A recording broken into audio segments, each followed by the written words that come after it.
Hello friends, हम लोग UPSC optional history के सिलेबस और क्वेश्चन के डिस्कशन के अगले दौर में हैं।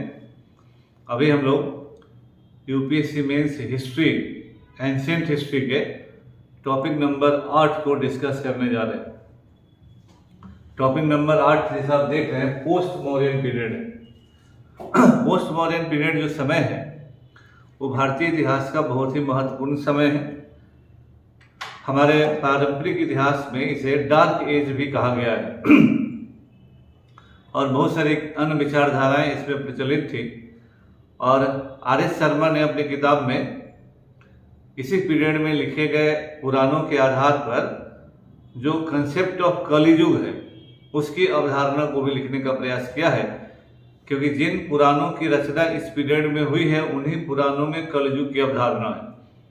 इसका सबसे बड़ा कारण क्या था कि इस पीरियड में मौर्य साम्राज्य जैसे इतने बड़े साम्राज्य का बिखराव हुआ और भारत में शुंग वंश के तुरंत बाद विदेशी आक्रमणों का तांता लग गया।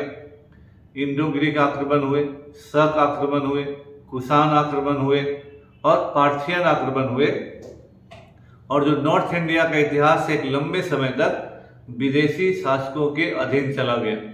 स्वाभाविक है कि इस पीरियड के जो भी शासक हुए उन्हें भारत की धरती से या भारत के धर्म और संस्कृति से उस तरह का लगाव नहीं रहा होगा।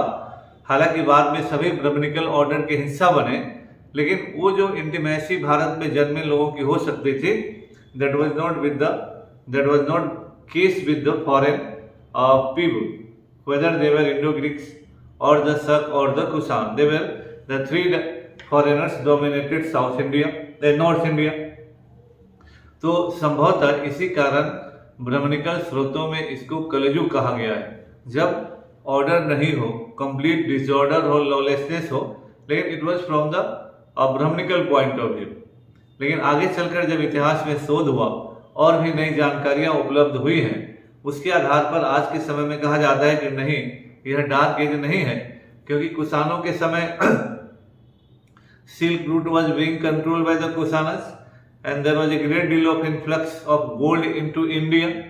और कुषाणों ने भारत के शुद्धतम सोने के सिक्के जारी किए। इस समय गांधार और मथुरा कला का विकास हुआ। ब्राह्मणिज्म में भी जो भागवत और वैष्णव संप्रदाय हैं उनको भी डेवलप करने का मौका मिला और महायान संप्रदाय भी बहुत तेजी से बौद्ध धर्म का लोकप्रिय हुआ। और कुषाणों ने बौद्ध धर्म को भारत की सीमाओं के बाहर भी पहुंचाया। तो आज की तारीख में post Maurya and pre Gupta जो 500 सालों का समय है, 200 BC से 300 AD, इसको अब री इंटरप्रिटेशन के तहत नए दृष्टिकोण से देखा जाता है और पुरानी अवधारणा को अब नहीं माना जाता है। अब सभी इम्तहानों के लिए यह पीरियड बहुत इंपॉर्टेंट है और थोड़ा पढ़ने में लोगों को दिक्कत इसलिए आती है कि इसमें बहुत सारे टॉपिक्स इंक्लूड हो जाते हैं। तो फिर भी अलग अलग करके ठीक से अगर कंसेप्ट वाइज इसको पढ़ा जाए तो बहुत ज़्यादा मुश्किल नहीं है। और आपको ये समझ में आना चाहिए कि किस टॉपिक से कौन सा सवाल आ सकता है, उसको उसी तरह से पढ़ा जाए तो यह ज़्यादा आसान होगा, पढ़ने योग्य होगा, समझने योग्य होगा। तो पहले हम लोग एक एक करके सिलेबस के विभिन्न टॉपिक को एज यूजुअल देखते हैं।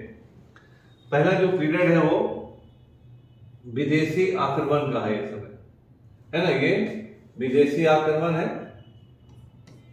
और इस आक्रमण में भारत के बहुत चीजों को बदला। इंडो ग्रीक आक्रमण में डेमेट्रियस का आक्रमण है और मिनांडर का आक्रमण है। लेकिन डेमेट्रियस और मिनांडर दोनों का जो आक्रमण हुआ है वह शुंग वंश के जमाने में हुआ है और पुष्यमित्र शुंग के जमाने में हुआ है। पुष्यमित्र शुंग ने सक्सेसफुली दोनों ही आक्रमण को रोका। इसलिए कहा जाता है कि शुंगों ने नॉर्थ इंडिया में फॉरेन इन्फ्लक्स को रोका और विशेषकर पाटलिपुत्र तक विदेशी शासन की स्थापना की संभावनाओं को समाप्त किया। तो अगर पुष्यमित्र शुंग असफल होता, इंडो ग्रीक सफल हो जाते, तो पूरे नॉर्थ इंडिया की सभ्यता संस्कृति पर लॉन्ग लास्टिंग इम्पैक्ट होता, विदेशी प्रभाव में आ जाता। और चूंकि जो उत्तर प्रदेश और बिहार का जो एडजॉइनिंग यूपी एरिया है वह ब्राह्मणिज्म का एक खांटी एरिया कहा जाता है, तो ऐतिहासिक तौर पर शुंगों ने एक बहुत बड़ा रोल प्ले किया है जब भारत को इंडो ग्रीक आक्रमणों से बचाया। शक आक्रमण जो है, मध्य एशिया से होने वाला आक्रमण जो शक आक्रमण है, वो भारत के कई हिस्सों में हावी रहा। वह पेशावर के एरिया में, तक्षशिला और पेशावर के एरिया में हावी रहा। मथुरा में भी उनका ब्रांच रहा, उज्जैन में भी उनका ब्रांच रहा, महाराष्ट्र में भी उनका ब्रांच रहा, और मध्य प्रदेश, महाराष्ट्र, गुजरात, राजस्थान और पंजाब एरिया से सहित उत्तर प्रदेश का एरिया भी उनके प्रभाव में रहा। लेकिन उन लोगों ने एक डिसेंट्रलाइज सिस्टम ऑफ एडमिनिस्ट्रेशन, जिसको छत्रप प्रणाली बोलते हैं, उसको भारत में इंट्रोड्यूस किया।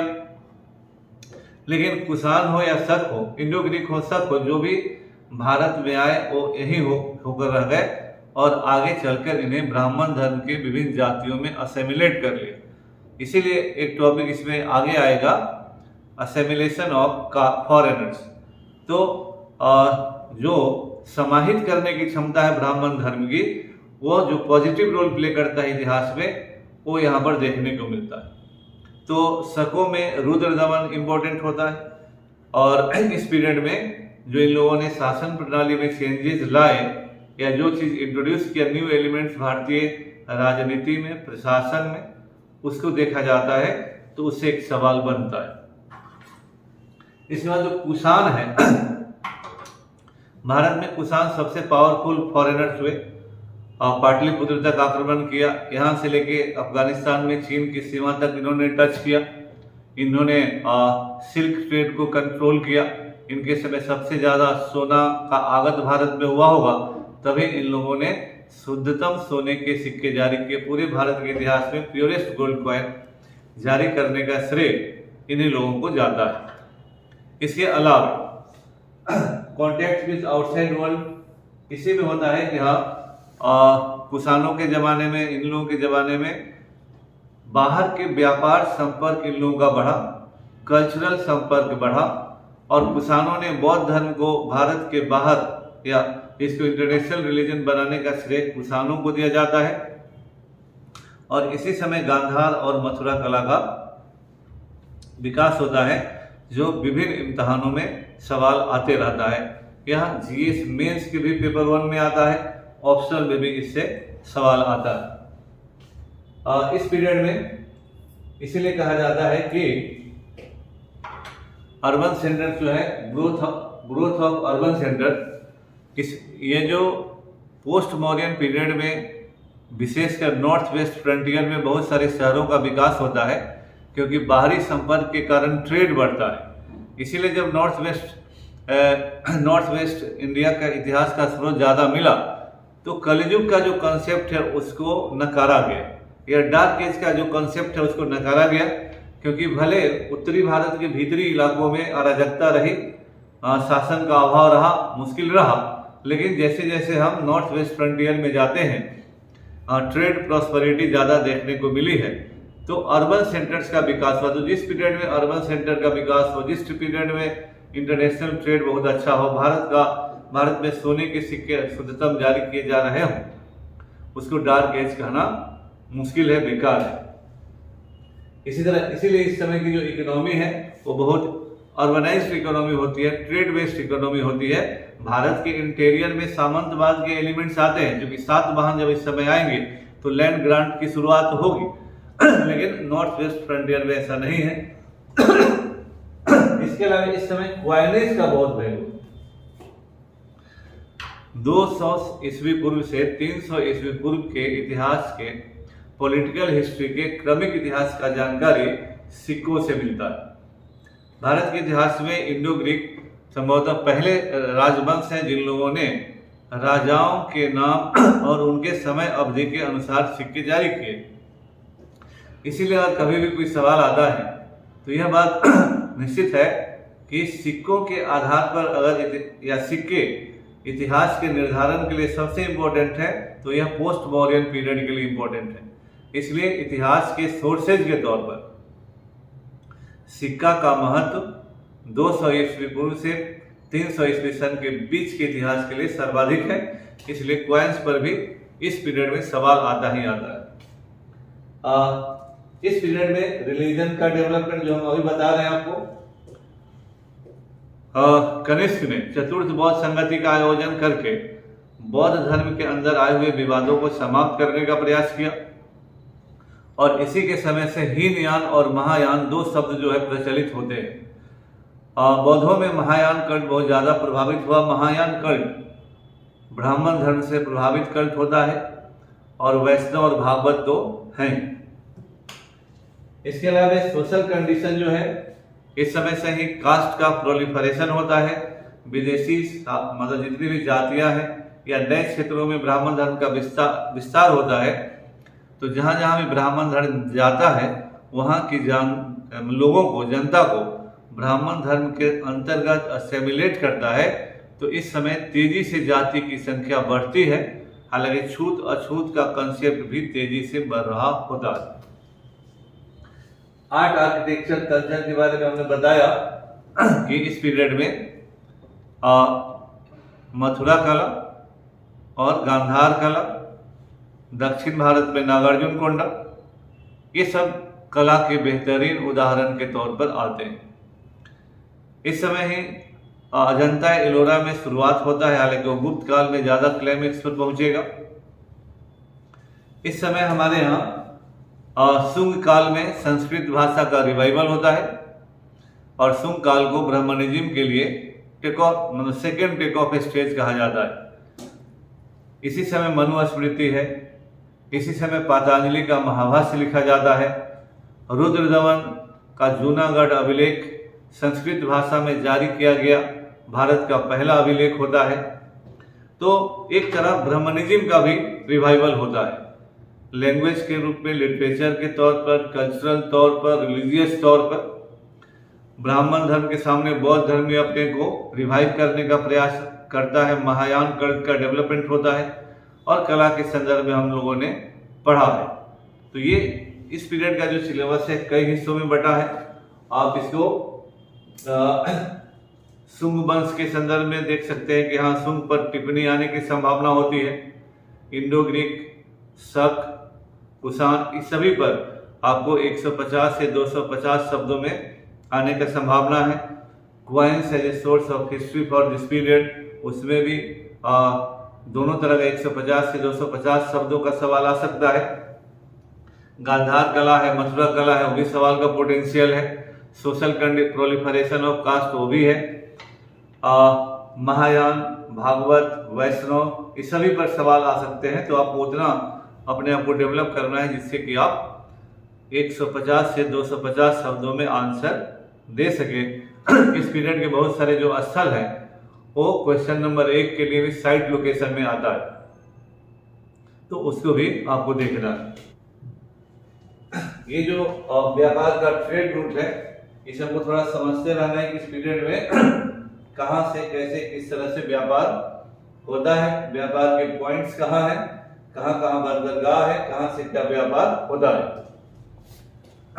जो इस समय का जो रूट्स है, एंशिएंट रूट्स है, ये तो इसको भी थोड़ा सा समझने की जरूरत होती है, क्योंकि अगर रूट समझ गया और आपको ट्रेड कॉन्टेक्ट, ट्रेड रूट्स का सवाल आता है और थोड़ा सा भी मैप बनाते हैं तो आपको बेहतर नंबर आने की संभावना होती है।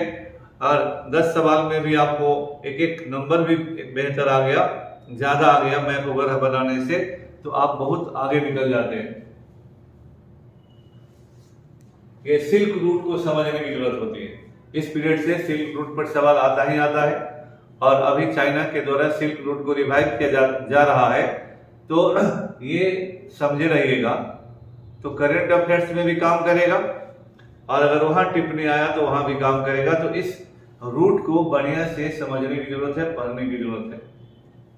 अब हम लोग आते हैं इस हम लोग प्रीवियस ईयर के क्वेश्चन देख रहे हैं। तो इस टॉपिक से देखिए 1990 में उस जमाने में 60 नंबर का क्वेश्चन आता था। तो brief out the salient features of religious development in the post warrior period, how was contemporary art influenced by it.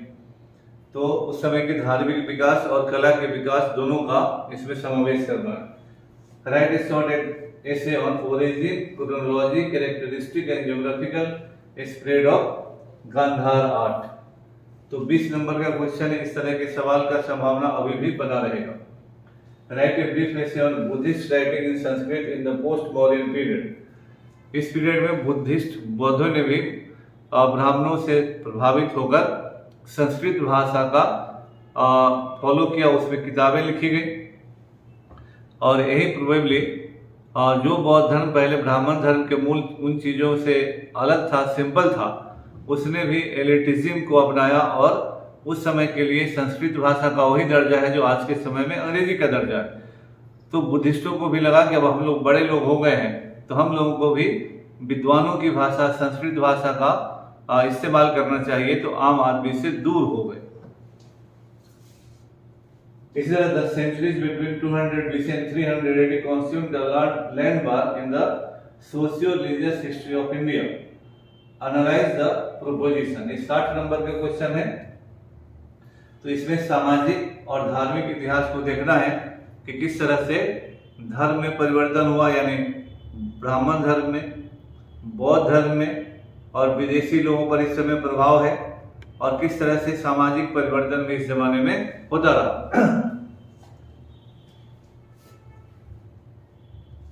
और छठा क्वेश्चन है कि furnish a critical and comparative account of various schools of art in the post modern period. तो गांधार कला, मथुरा कला, और हो सकता है तो थोड़ा नागार्जुनकोंडा के बारे में भी इसमें लिखने की बात संभावना रहेगी। सातवां क्वेश्चन है कि how justified are we in characterising the post-Mauryan 5 centuries as the dark period of Indian history। ये जो dark period of Indian history कहने का अवधारणा है, पहले ही मैंने बताया था कि इन 500 वर्षों को भारतीय इतिहास में नॉर्मली काला अध्याय कहा, काला युग कहा गया है, और इसी को पुराणों के आधार पर श्री रामशरण शर्मा जी ने कलियुग की अवधारणा दी। तो इस पर एक इम्पोर्टेंट टॉपिक बनता है, कभी भी बन सकता है, कभी भी रह सकता है। अगला है कि examine the significance of deities depicted on the coins of the Kushanas. Kushan के सिक्कों पर जिन देवी देवताओं का चित्र बना है उनका क्या महत्व है। कुशानों ने लगभग हिंदू और बाहरी सभी देवी देवताओं के चित्र अपने सिक्कों पर बनाया है, उसका निश्चित अपना महत्व है। Explain as to how the early Buddhist stupa art, while using folk motifs and narratives and common cultural symbols, succeeded in transforming these themes for expounding the Buddhist ideals। यानी बौद्ध धर्म वालों ने स्थानीय मोटिव्स और स्थानीय प्रतीकों, स्थानीय सांस्कृतिक परंपराओं को अपने में समाहित करते हुए स्थानीय लोगों से इंस्पायर्ड होकर उस स्तर पर अपने आप को जोड़कर लोगों में लोकप्रिय बनाने का एक अनोखा उपाय किया। ये लगभग सभी धर्मों में होता है। ब्राह्मण धर्म में भी अवतारवाद उसी तरह का एक बहुत बड़ा प्रयास है। Review critically the evolution of different schools of art in the Indian subcontinent between the 2nd century BC and the 3rd century CE and evaluate the socio-cultural religious factors responsible for it। इस 500 वर्षों में कला के विकास का आपको एक चित्र प्रस्तुत करना है। जो डिफरेंट स्कूल्स ऑफ आर्ट कहा जाता है, गांधार कला हो, मथुरा कला हो, या दक्षिण का अमरावती हो, नागार्जुनकोंडा हो, और उसमें सोशियो रिलीजियस फैक्टर्स को भी पढ़ना है कि सामाजिक और धार्मिक कारकों का उन पर क्या प्रभाव। ये समग्र तौर पर पढ़ा जाने वाला टॉपिक है। फिर है कि how does numismatic evidence of the period reflect the political and economic outlook of the Kushan and the Satavahanas. इसमें बहुत इंपॉर्टेंट है कि देखिए, अभी हमने पहले ही बताया कि इस पीरियड के लिए न्यूमिस्मेटिक एविडेंस बहुत इंपॉर्टेंट है। 200 ईस्वी पूर्व से 300 ईस्वी सन के लिए इतिहास के लिए सबसे इंपॉर्टेंट अगर कोई स्रोत है तो मुद्रा है। कुशानों ने जो राजाओं के नाम वाले सिक्के जारी करने शुरू किए, उनका वैल्यू इतिहास के लिए बढ़ गया। कुशानों ने प्योरेस्ट गोल्ड कॉइन जारी किए, सातवाहनों ने सीसा और प्रोटीन के सिक्के जारी किए। तो सभी का अपना अपना वैल्यू है, और क्रोनोलॉजिकल हिस्ट्री को इस्टेब्लिश करने में और इकोनॉमिक जानकारी या समृद्धि को बताने में इस पीरियड का बहुत ही वैल्यू है। The changes in the field of art from the Kushan period to early medieval period are mere reflection of changing outlook. Art form में जो इस पीरियड में कुषाण पीरियड से आगे चलकर प्रारंभिक मध्यकाल तक परिवर्तन होता है, तो प्रारंभिक मध्यकाल, तो इस सवाल में गुप्ता पीरियड भी आ जाएगा, पोस्ट गुप्ता पीरियड भी आ जाएगा। तो देखने के दृष्टिकोण में जो परिवर्तन होता है उसको इसमें समाहित करना एक कंसेप्चुअल सवाल है, बढ़िया।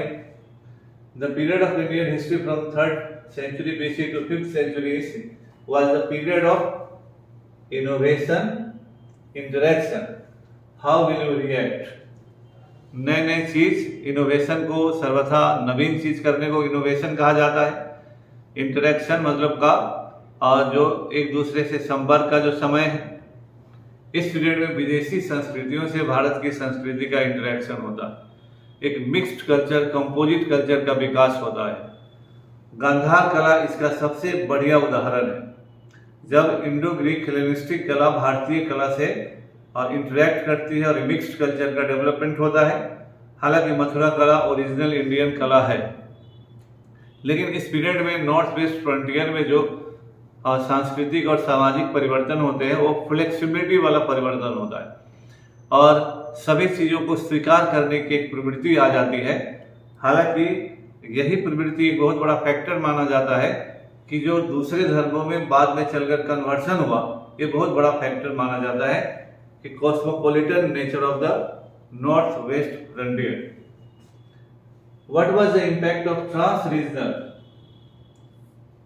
and transcontinental trade in the post-Mauryan period on social and cultural life of India?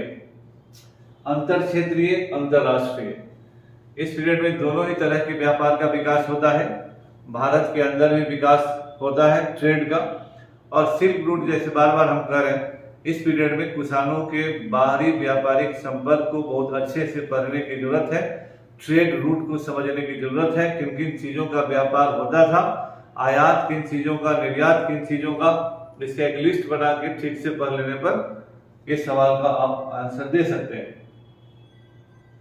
फिर अगला सवाल है, the flourishing international trade during the Kushan period gave tremendous impetus to the development of art. कुषाणों का जो अंतरराष्ट्रीय व्यापार इस समय है उसका कला से लिंक किया गया है। जैसे अफगानिस्तान में जिन बौद्ध धर्म के प्रतीकों को तालिबानियों ने नष्ट किया, या चाइना में या चाइना से बाहर भी जो बौद्ध धर्म का प्रसार हुआ, तो सांस्कृतिक इंटरेक्शन हुआ, ये सब इसी पीरियड का एक इम्पैक्ट है। Evaluate the significant political feature of the post Mauryan northern India, what are the main sources of it. तो इस समय पॉलिटिकल फीचर्स क्या हुआ, राजनीतिक फीचर्स क्या था? तो छोटे छोटे राज्यों का विकास, भारत पर विदेशी आक्रमण, और भारत का जो पॉलिटिकल मिलियो है चेंज किया, और इन लोगों ने, विदेशियों ने छत्रप प्रणाली को इंट्रोड्यूस किया भारत में। छत्रप प्रणाली ने सामंतवाद की प्रवृत्ति को और बढ़ाया। तो डिसेंट्रलाइजेशन ऑफ सेंट्रल अथॉरिटी, यह इस समय का एक है, और सामंतवाद की तरफ बढ़ता हुआ भारत है। Analyze the significance of external influence and indigenous development on post-Mauryan art। तो बाहरी और आंतरिक दोनों प्रभाव मौर्योत्तर कालीन कला पर, यानी वही फिर गांधार कला, मथुरा कला। देखिए, इस पीरियड से जो भी सवालों का सवाल आए हैं उससे दो तीन बातें स्पष्ट है। इस पीरियड में कला के विकास को बहुत अच्छे से पढ़ना होगा। धार्मिक परिवर्तन, वो भागवत हो, वैष्णव हो, महायान हो। इसके अलावा सामाजिक क्षेत्र में जो विदेशियों के आने के कारण जो प्रभाव हुआ, तो इस चीज को गांधार, मथुरा, अमरावती, नागार्जुनकोंडा, इन चीजों पर बढ़िया से पकड़ बनानी होगी। और शेष जो सामाजिक स्थिति है, आर्थिक स्थिति है, धार्मिक, जनरल आउटलुक आपको बहुत क्लियर रखना होगा। तो इस पीरियड को बांट बांट कर अलग अलग सेक्शन में पढ़ लेने पर कि विदेशी आक्रमण, उसका प्रभाव, कला, धार्मिक जीवन, सामाजिक जीवन, तो ये ज़्यादा अच्छा होगा कि अलग अलग करके फिर मिक्स कर लीजिए, क्योंकि इस पीरियड में हर प्रोसेस का एक दूसरे पर प्रभाव है। इसीलिए डार्क एज कंफ्यूज पीरियड कहने के बावजूद अगर इसे ठीक से पढ़ा जाए तो साफ साफ ये समझ में आने वाला टॉपिक है। केवल पढ़ने में सावधानी बरतनी है। फिर हम अगले वीडियो में अगला टॉपिक 9वां टॉपिक कवर करेंगे। थैंक यू, बहुत बहुत धन्यवाद आपका।